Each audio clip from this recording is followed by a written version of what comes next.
Գադուները ընդհանրապես կհամարվին կմահաճանասուններ, որոնց դրամատրութեն են գախյալ է իրենց դիրոջ հետ խաղալու, շոյվելու և սիրվելու բահերուն ճիշտ ընդրությունը, որբեսի չջանգվին։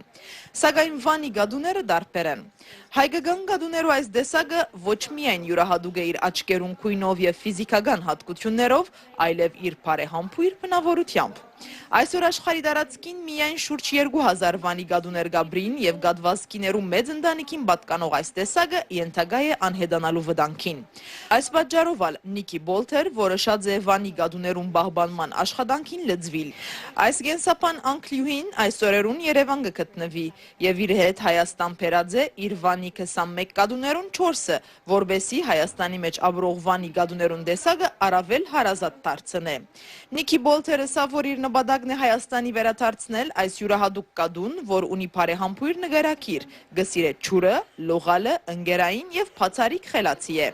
Իսկ Հայաստանի մեջ կգործե Վանի գադուներու միությունը, որուն նախագահը Իրինա Թադևոսյան գշեշտե, որ պայման չէ թե այս կադուն տարբեր քույներով աչք ունենա, անոր հատկանիշները ավելի կվերապերին մարմնի կառուցվածքին, նարնջագույն ականջներուն, բոչին ու բնավորության։ Թադևոսյան մտահոգություն կհայտնե, որ ներկայիս Թուրքիո մեջ Վանի գադուն կփուծեն անգորական գադվին հետ կամ անգորական գադուն կներկայացնեն իբրև Վանի գադու, որբեսի բարձր քինով վաճառեն։